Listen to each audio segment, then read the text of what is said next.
So we're at page 86. So yesterday we were talking about how they're leaving town, and then we read that.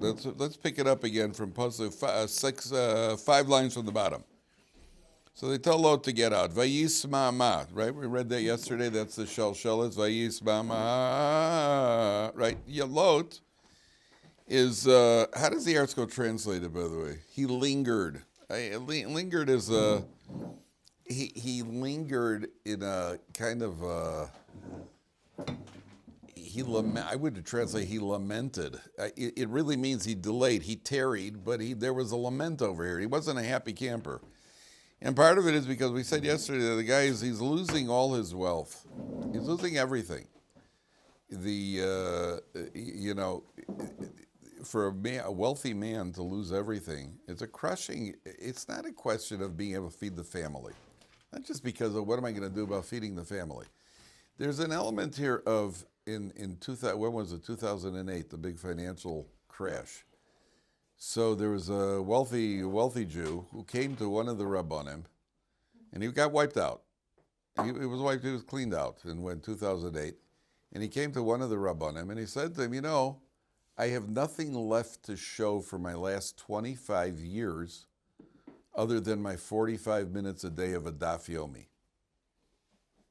It means a person who is a businessman or a person who's working to accumulate money, that becomes your life. I once asked a fundraiser here from Ohr Somayach years ago, one of the main fundraisers. He's no longer with the yeshiva. But I once asked him, the yeshiva was having some financial struggles. Could you believe it? And so I once asked this guy, imagine, these guys are fundraisers. Everybody knows when the market is up, so then you could go fundraising. When the market is down, you're just not going to do well. So I said to this guy, I don't understand something. If a man is worth $80 million, let's say a guy's worth $80 million, and you knock on his door, the market is down, so now he's worth $79 million. He's still got plenty of money to give you. So he said to me, you don't understand. He told me, Dovid, you don't understand the psychology of a donor. The way a donor works is, what he has now is him. That's his identity. That's who he is, because that's what his life is. He is $80 million. When he makes a profit, the market is up. So for a certain period of time, until he joins it with his current savings, it's what's his excess money where he's going to give a certain percentage to tzedakah. But once it's connected up to him, now he's $82 million. That's who he is. Right now, I'm $80 million. That's not money I could give away. That's who I am. It's like giving away your finger. You wouldn't cut off a finger to give to somebody. Once I have an excess, if I had another finger, then I could cut off and give to somebody. But if that's who you identify. Lot is identified with his money. Vayismama is not just the fact that, boy, I'm going to be broke. Where am I going to get my next meal? That's what have I done? Everything's gone. It's a terrible, terrible feeling. Baruch Hashem, I've never experienced it because I never had $80 million. But the idea of losing, getting wiped out, cleaned out, you've just been stripped of everything you've tried to accomplish in life, which is besides now the financial worry in my family, the kids, and how you're going to support everybody. Number one. Number two, there's a pasuk in Koheles. Koheles is always Ecclesiastes. Does that help you? Or we could just say Koheles. Either way. What's Koheles? Ecclesiastes. Oh, right. Oh, good old Ecclesiastes, right? Koheles, which Shlomo HaMelech wrote. And there's a pasuk that says, Osher Shamor L'Bailav L'Ra'oso. Yehuda, please open that door. Osher Shamor L'Bailav L'Ra'oso. There is a wealth is waiting for a wealthy man to his detriment. Osher Shamor L'Bailav, the one who has wealth, the wealth could be sitting there too much to his detriment. For example, Kobe Bryant. When you don't own a private helicopter, you don't crash in a helicopter.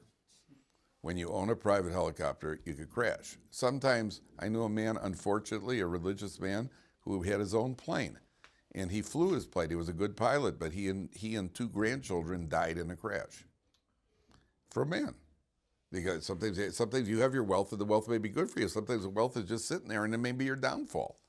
Sometimes you have a guy who's a wealthy man and he gets kidnapped because of his wealth. So Osher Shomer the Bailav Rosso, what brought Lot to this state to begin with? His wealth brought him to Sodom. When he got kidnapped, he was kidnapped by wealth, and the wealth took him to Sodom. So then he's now you're broke. Now you're running for your life. So Lot starts leaving. Okay. Then it says they told him in the 2 lines from the Vayeira, don't look back. Now, we started talking about yesterday why he shouldn't look back. One of the reasons you don't look back is because you don't deserve to see the divine presence. Because we're going to see later, God rained down the sulfur and the fire and the sulfur. God rained it down. And by the way, the Medrash says, yeah, you ever been to the Dead Sea? You know what it smells like as you get closer by the Dead Sea, that sulfur smell? Bad eggs. Bad eggs, right? It got a very annoying smell. A very, very annoying smell. Do you know that the Medrash says, you know why we're annoyed by that smell? Sulfur, hot sulfur especially, is unpleasant. And that awaits sinners in Gehenna. That smell? The hot sulfur. Oh, that's what it smells like. I don't know if it smells like it, but it's hot. And it's hot smell, so right, and it's sulfur. When we smell sulfur, somewhere at a neshama level, a person is nervous. The reason it bothers us is because somewhere at a neshama level, we're getting nervous about, I don't want to end up down there with the heat. So it's not just the physical sensation of the smell. Not just the physical sensation of the smell. Wow, that's a really annoying smell. It's because it's reminding us of something unpleasant, that there's a potential unpleasantness. What? Yeah. It's actually hot in Gehenna. No, it's worse than hot. It's worse than hot. Well, The way the Gemara says is that the fire is 1/60th of the heat of Gehenna, the hottest fire here. Yeah, you want to avoid it. It's like one of those things that we want to avoid. What does it mean it's hot? Can I ask a question? Person, if you ever been embarrassed, something embarrassed in public, you really did something. Yeah, something that really embarrassing happened. What's the sensation when a person's embarrassed? You almost feel hot. You almost feel hot. You'd like the earth to open up and swallow you, and you almost feel hot. The fire of Gehenna is a physical fire. There's an embarrassment, a sense of embarrassment, especially, it's a / embarrassment, disappointment. It's like embarrassment / disappointment. When the person is shown, you could have done this, and this is what you did, and you're a low achiever. And you could have had this, and this is what you achieved in life, where you could have achieved so much more. So if there are people watching that, it's like somebody gives you back your test, you got a bad grade on a test, which isn't even the worst thing in the world. Trust me. It's not the worst thing in the world. But it's still, if other people see it, it's embarrassing. And a person got an eternal bad grade, not so pleasant. That's what we talk about, the fire of Gehenna. But you got nothing to worry about, Shai. You're good. So you got nothing to worry about. We're talking about those people. But that's why sulfur has, but when you do smell sulfur, it's got a bad smell. So the sulfur is just a reminder of, there's a place I want to avoid. That's what the Medrash says. In any event, you're not allowed to look back because the Shekhinah is there. The divine presence is bringing this down in Sodom. So the angel says, you don't deserve to see the divine presence. You're not much better than them. That's what we said yesterday. Avram Avinu, the next morning, he will see it, because Avram Avinu, you're good. But I had an interesting thought here. He says, don't look back. Why? Because when you look back, you'll see the divine presence. And I think that this is also a little bit in your own life, my own life, all of our lives.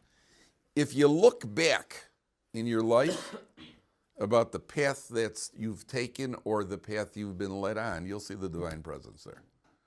I mean, sometimes in life, once time passes and you look back and you see, a lot of things that happened to me did not make sense.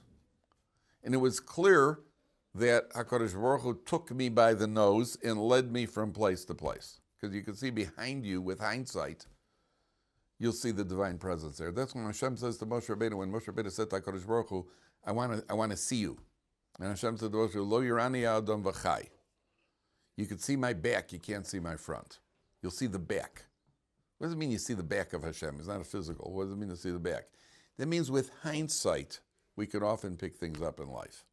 Like, didn't make sense that this would happen. How did you end up here? Well, because something happened, I made a decision not to do that, and then I made a decision to do this, and I ended up marrying this person because that other person who I thought I was going to marry, but then I found out their father doesn't have money, so I married this person, and HaKadosh Baruch Hu made her father lose money because he didn't want me to marry her, so he wanted to marry this girl who never had money, and so on and so on. But you see that the HaKadosh Baruch Hu is moving you around in life. How did I end up in this job? Well, I tried to get another job, and I didn't get the job, and then I had a friend I met the next day who said about this job. Well, none of it made sense, logical sense. And it's just that Kodesh Baruch Hu is, you look back, you see Kodesh Baruch Hu is sitting there right behind you. We don't see it while it's happening. But often with hindsight, we see how, do you know that the Mir Yeshiva escaped Europe during World War II, and they survived the entire yeshiva? They went to famous Mir Yeshiva, they went to Shanghai. How did they get to Shanghai? You know how they got to Shanghai? They crossed they took the Trans-Siberian Railway, which had been built in the 1800s.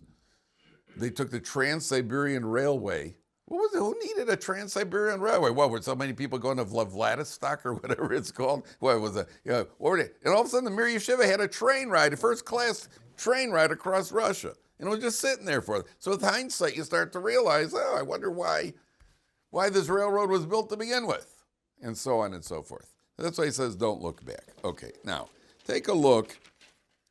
In order to understand the next idea, which is Perek Yud Tes, pasuk, page 88. Now, we're going to have to backtrack for a second. Let's read the pasuk.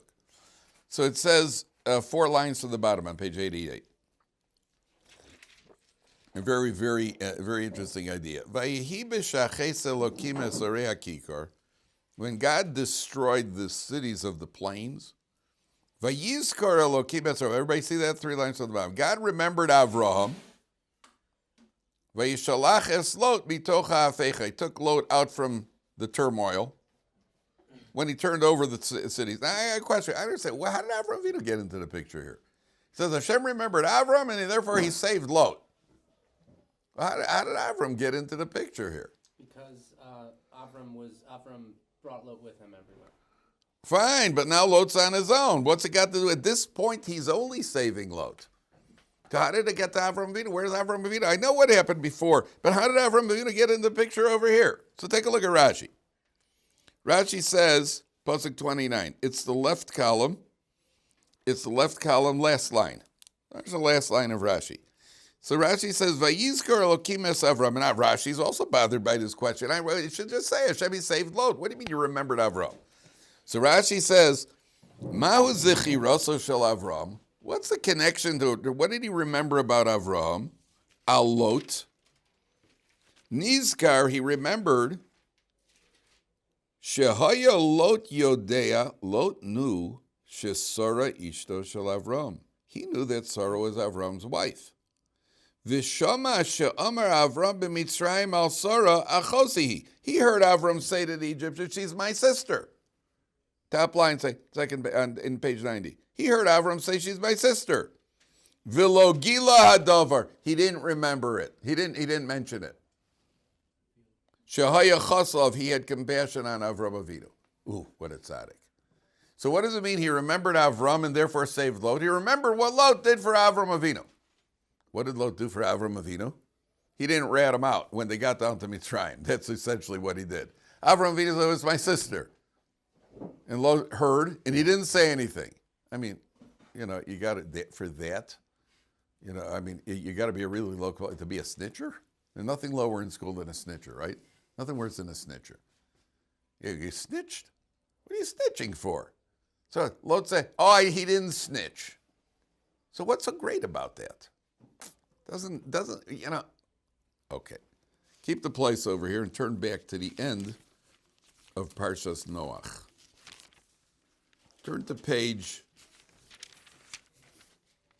50. You heard the problem. You heard the problem over here. What is so magnificent about not snitching that you deserve to have your life saved? What's so wonderful? Okay? Take a look at page 50 for a second, and we'll see. So if you look at 5 lines from the bottom on page 50, it says, Vayeira toldos Terach. These are the descendants of Terach. Terach holid es Avram es Nachor ve'es Haran. Terach gave birth to Avram, Nachor, and Haran. Haran holid es Lot. Now Haran gave birth to Lot. So Lot, that makes Lot Avram's nephew. Look at the next pasuk. Vayamaz Haran al pnei Terach aviv beretz moladato be'ur Kasdim. Haran dies. Vayikach Avram v'Nochor, Avram and his brother Nochor lahem nashim. Shem eshes Avram Saroi. V'shem eshes Nochor Milka bas Haran. Sarai and Nochor are both daughters of Haran. That means Avram married his niece. Sarai is Avram's dead brother Haran. She's a daughter of Haran, which makes Sarai and Lot are what? Siblings. They're siblings. They're brother and sister. Oh, they're actual. Oh, now it makes it a little clearer. So my older brother said, you know what the pshat is? They come down to Mitzrayim, and he says, "Who's the girl?" Oh, it's my sister. And he says, "It's my sister," and they're paying him a lot of money. And Lot is standing there, and he's thinking to himself, as you people say, "Yo, what's up with that, bro? You know, hey, they're getting. She's worth a lot of money." And he's saying it's a sister. She is my sister. I should be getting, if you're already selling her, I should be getting the money. And that you didn't snitch. That's already a merit. You gave up money for it. No, that's already a merit. For there you deserve to have your life saved. Just to not be a jerk and not snitch. For that you don't deserve to be saved. Here you gave up the money to Avram, you didn't say anything. Oh, now that's the hardest thing in life. My father, Olav Sholem, used to say, if you want to test somebody's devotion to religion, he was never impressed by the externals. He was never impressed by a lot of shaking during davening and, talking the talk. He used to use the expression, put your money where your religion is. You ever hear that expression, put your money where your mouth is? He used to say, put your money where your religion is. You're willing to spend money on it? You're willing to lose money on it? Now you're religious. Because then you're playing for keeps. And that was always the way that he put me in my place. Any claims that I made in my deep wisdom as a teenager, he had 2 words he'd say to me that put me in my place. Want to bet? That always backed me off. Except for the few times that I didn't back off and I lost money. How do you like that? Then I learned. It took a while, but I learned. Listen, if you're so sure, put up. Or be quiet, as the expression goes. Put up or be quiet. Never heard that expression, huh, Hoodie? No, neither did I. I heard it, a different version of it. Yeah, as we all did. Okay. Now, at the end of the day, there's another very interesting lesson over here, which is, Lot, he went to bat for his guests. He had guests who came to the house, and he went out. He thought these guys were going to get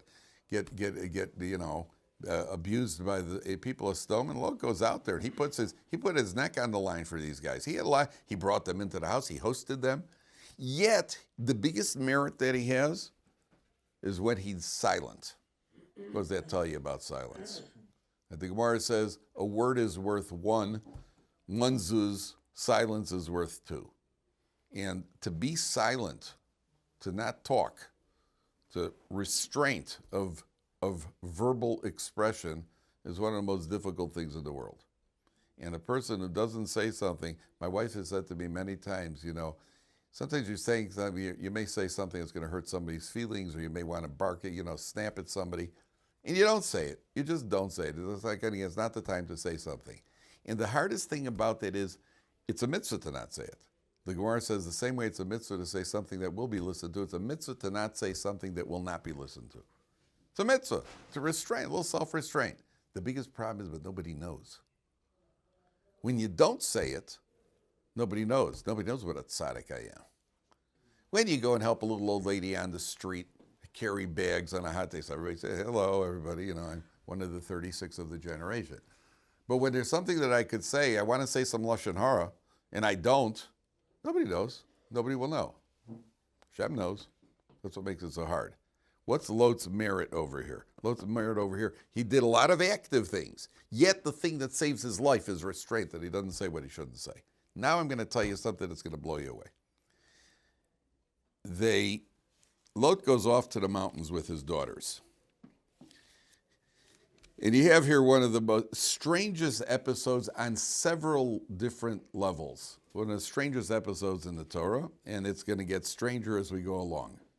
Page 90. So they go off they're in a cave. Page 90, second line from the top. He's there with his two daughters. Vatomer ha-bechira el ha-tzira. The older one, get ready, gentlemen, fasten your seatbelts. Vatomer ha-bechira el ha-tzira. The older one says to the younger one, Avinu zaken, our father is old. V'ishein ba'aretz lovo aleinu kederech kol ha'aretz. There's nobody to marry us. They thought the world was coming to an end. They saw destruction all around them. They just thought that the whole world is going. They you know, the place, you know, they just thought they were dead. This was it. So they come up with an idea. L'chon nashkes avinu yayin. Let's get our father drunk. V'nishke va'imo. We'll live with him. We'll lie with him. U'nechayam avinu zera. We'll keep the world going. We'll have children. Now, a boy, you'll have a girl. Man, they'll wear each other. You know what? So one way or another, whatever the plan was. Vatashkena esavian yayin balaylu. They give him wine to drink. Vatova bechir vatishka vesavia. The older one lies with him. V'lo yada b'shichov kuman. Lot was not aware of it. And the commentaries say, the Medrash says he was aware of it afterwards. He wasn't aware of it at the time because he was drunk like Lot, which is a certain status of drunkenness. By the way, if you're ever drunk and you perpetrate damage, say you're drunk and you break something, you have to pay. According to halacha, you have to pay. Except there's a status called shichruso shel Lot. If you get as drunk as Lot, you know, basically your roommate in college, if you're basically as drunk as Lot, then you're already not responsible for your actions. I mean, you're totally on planet Zorch. You're completely not with it. So Lot, the first night, impregnates his older daughter. Vahimi macharas. Okay, now the first question here is, all right, let's go. Let's just read a few psukim, then we'll put it all together. Vahimi macharas. The next day, vatomer bechir el hatzira. The older one says to the younger one, Hein shachavti yemesh esovi. Yesterday I lay with him. Nashkenu yayin gam alaylak. Let's get him drunk again. Ubo yishichvi imo nechayev v'yazor. Now you'll live with him and get pregnant. Vatashkena gam balayla hu esavian yayin. They give him wine to drink. Vatakam hatseira vatishka vimo. The younger one lies with him. V'lo yada b'shichvav kuman. Again, he wasn't aware. Vataharena shtei benos Lot me'avin. And the two daughters of Lot get pregnant from their father. That is not an eternal praise for Lot. Vatelet abechira ben vatikra shemo Moav. She has a son named Moav, which sounds like May-Av, from my father. It's like naming your kid Fatherson. Hu avi Moav ariyama. He's the ancestor of Moav. Vatseira gam hi yolda ben vatikra shmo ben ami, son of my nation, hu avi b'nei Amon ad hayom. She was a little more indiscreet. The mother of Moav was more indiscreet. His name is Fatherson, or Dadson, dad's son, or whatever you want to call it. And then later on in history, the Jewish people are allowed to be a little rougher with the Moavites than they are with the Ammonites. They're allowed to fight with either of them, but in the merit of the second daughter being more discreet, later on in history, the Jewish people, when they confront Moab and Ammon, God says you can't fight them. You're not allowed to conquer them, but you are allowed to torment the Moavites. You can't torment the Ammonites because she was more discreet. So this is, on the other hand, and here starts the trouble, the Moabite one took the initiative in this mitzvah. And therefore, she has a descendant who joins the Jewish people 4 generations before the descendant of the Ammonite. Who's her descendant who joins the Jewish people? Dovid comes from the descendant, Ruth HaMoavi. Ruth from Moab converts to the Jewish people. 4 generations later, Naamah Ha'amonis, who becomes the mother of Shlomo, of Rechavam, the son of Shlomo. Okay, Shlomo's wife. Now, first question here. They run into a cave. Where'd they get the wine from? Where'd they get the wine from? Where the city, Sodom is being destroyed, and everybody's running out. Grab the booze! Grab the booze! We're cooked, you know. And that's what you're pulling wine with you. That could be a lot also. And I got a nice amount. Listen, where you're running away. grab something to drink. Where'd you get the wine from? Where'd you get the wine from? I mean, okay, so there are 2 opinions in the Gemara. One opinion is they produced a lot of wine. They were very wealthy. They had a lot of vineyards. And they used to hide the wine in caves. They stored it in caves. And they happened to run into a cave that was a wine. Oh, I love when that happens. You know, you're running for your life because there's total destruction. And hey, look, a liquor locker. Just when we get to, what could be better as we get to the cave? Hey, what? What? It's not the worst day. I thought we're having a bad day over here, and we got some chateau, whatever some French name of a wine that came from Sodom. Yeah, okay, that's one opinion. The other opinion is the wine got there miraculously. Either way, if they got lucky, one out of 100 luck, or it was the wine that got there, what does that tell you? If it got there miraculously, what does that tell you? Hashem wanted this to happen. And you have over here what's called, they felt the world's coming to an end and we got no choice. Lot is criticized because he was interested in the immorality. He was just an immoral person. The Gemara says that he was totally preoccupied with immorality. And so he ended up with his own daughters. That was his punishment because he's so preoccupied with it. That was his pursuit in life. They were actually trying to do a mitzvah here. They're doing a mitzvah. Because their intentions were pure. Because their intentions were pure. And there's something called an Vayeira lishma. An Vayeira lishma means you're doing the Vayeira for the good of the cause. And there are rare exceptions where that can be done. The wine got there because HaKadosh Baruch Hu is assisting. Now, listen to this. Rav Moshe Feinstein you've heard of, right? Okay. Rav Moshe Feinstein was the Rav in a place called Luban in White Russia. And one day, this is documented. I looked it up again yesterday just to make sure I got it straight because I'd heard this years ago. I've seen it as a source a couple of times in the Igros Moshe, Rav Moshe Feinstein's responsa, halachic responsa, in the 8th volume. In the introduction, it goes through a biography of his life.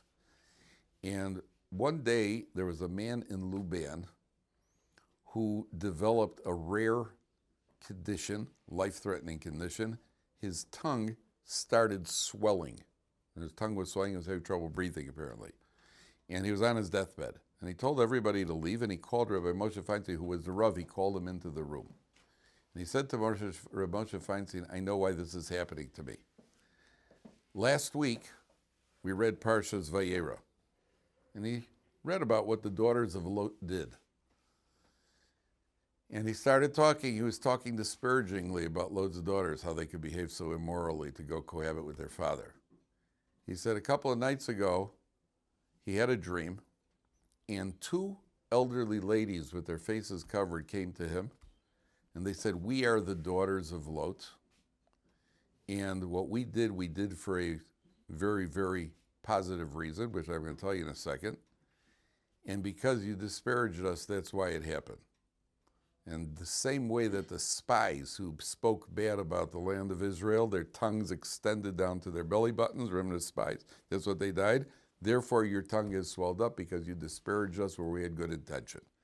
And when Rav Moshe Feinstein heard the guy say, and then the guy died shortly after, Rav Moshe Feinstein wrote that it very likely to have been because it made a lot of sense. He didn't say for sure it was. He just said it's very likely that it was true. That's what he said. Okay. What was their intention? They understood or sensed at some level that at some point there's certain potentials, spiritual energies and potentials that are circulating in the world. They knew that there was some sort of energy that one day there's going to be a story about a Messiah who is an immaculate conception,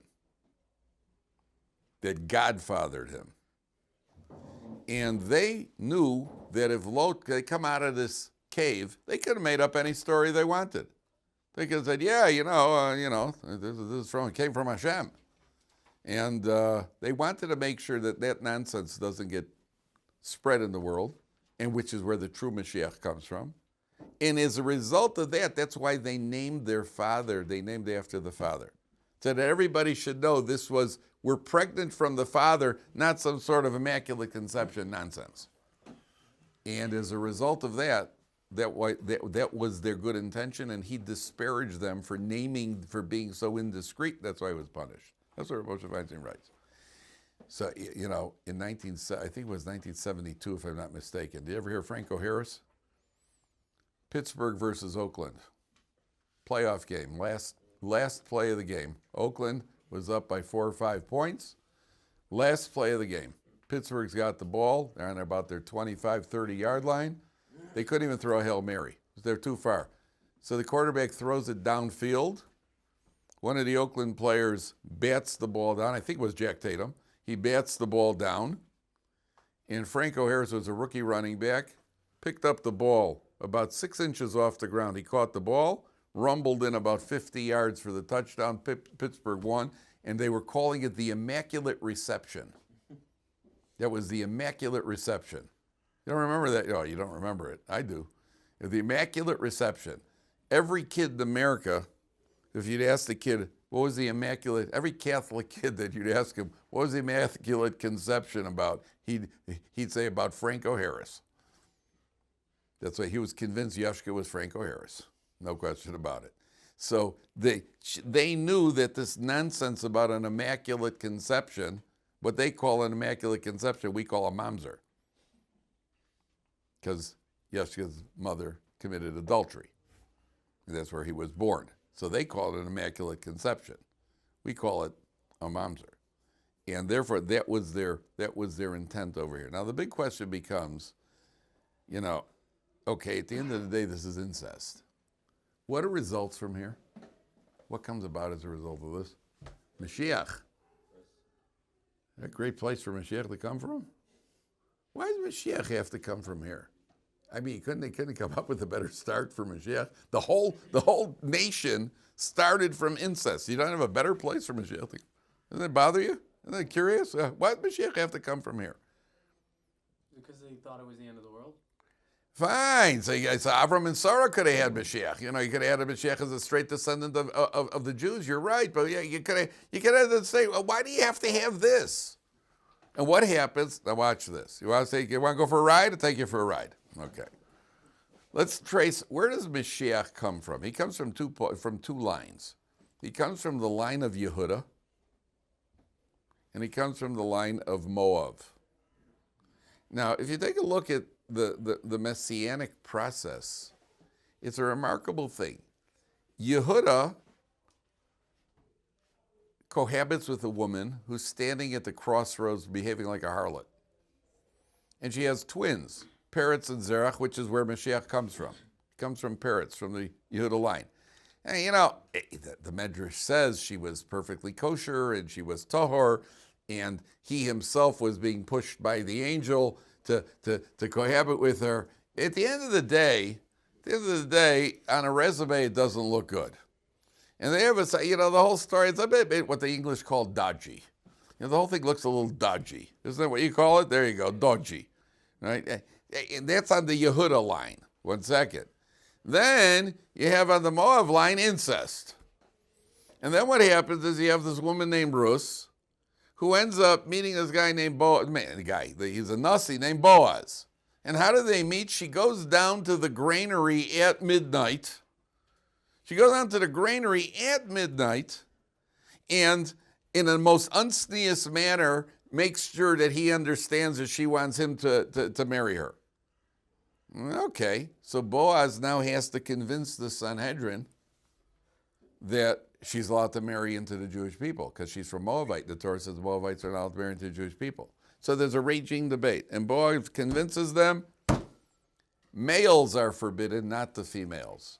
And everybody says, he's right. We paskin, he can marry her. So he marries her, and the next morning he dies. Now, even the least cynical person in the world, can you imagine a guy sitting at a table? I don't know if the food has got a hechsher, right hechsher. I think it's a good hechsher. I'm not sure. The guy takes a bite out of the meal, out of the food, he chokes. Even the least cynical person, well, I guess it wasn't kosher. And the next morning, Boaz dies. Well, I guess, but what happens? She gets pregnant. They have a child who has a child who then has Dovid HaMelech. Oh, Dovid HaMelech. Ooh, came from Boaz. Look at that line. So the line, and then what happens? Dovid HaMelech. Where does the Moshiach come from? He marries who? First he sends off Uriah Hittite to go get killed in war. Then he marries his wife. That's the wife who Moshiach then comes from. Shlomo HaMelech comes from that line. What's going on here? Everywhere you touch it, everywhere you look in the Messianic line from both sides, something didn't look. It's like, b'di'evet, it was okay. After the fact, that the whole thing doesn't look good everywhere you go. So there's an interesting Kabbalistic idea here, which I don't know the first thing about Kabbalah. I'm just telling you what the words say. The Kabbalistic idea is that there are certain souls that have to come down to the world. And these souls are you have so much Kedusha. In English it's translated as holy. They have so much Kedusha.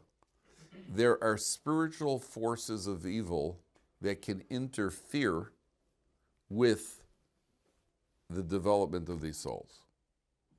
No idea what that means, but that's a fact. These spiritual forces of evil, there's only one way to get through them. You could deceive them. They can be deceived. How is the neshama of Moshiach meant to get past them? The way it works is the neshama is placed into all these kind of questionable relationships.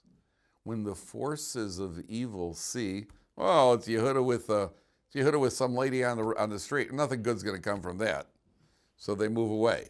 Well, it's Boaz and Ruth at midnight. Well, nothing good could come from that. So they move away. It's Dovid and a wife whose husband he arranged to die, and nothing good could come of that. The entire thing is in order to create, and the same thing with Lot and his daughters in the cave. What could possibly come out of an incestuous relationship? What good could possibly come? What good come out? So the forces of what he called, they move off to the side. And therefore the neshama of Moshiach is able to filter its way through and get to where it's supposed to get to. How do you like that? That's what it says. That's what it says. There's another approach, by the way. That's the Kabbalistic approach. That's the Kabbalistic approach. There's another idea, which is the Gemara says, you don't appoint a communal leader unless he has a box of reptiles behind him. Anybody want to guess what that means? Like dinosaurs? No. You gotta. That's the expression the Gemara uses. We have an expression in English for it. We call it in English skeletons in the closet. Don't appoint a communal leader unless he's got some skeletons in the closet. Why? Because if he's really a blue chipper without any flaws in the background, may go to his head. We want the leader to stay humble, so that when the leader points out your flaws, and he gets a little bit, may get full of himself. Well, listen, you also have something in the background over there. You also got something in here. Don't they check all the politicians? They do background checks on them from the time they were in fourth grade. Oh, you once got caught cheating on the test in fourth grade. That sort of thing. So we don't want the communal leader. Mashiach's going to come along. Mashiach has to be very humble. He's got to deal with everybody. And Mashiach's background comes from a very, very questionable point. Comes from a point with what do you call it? The daughters float in the cave, and it'll keep him humble. If nothing else, that'll help to keep him humble. And therefore, that's where he comes from. Okay, gentlemen, we'll stop here. Mirza Hashem, I want to do on Sunday. We have to get to the birth of Yitzchak and the Akedah.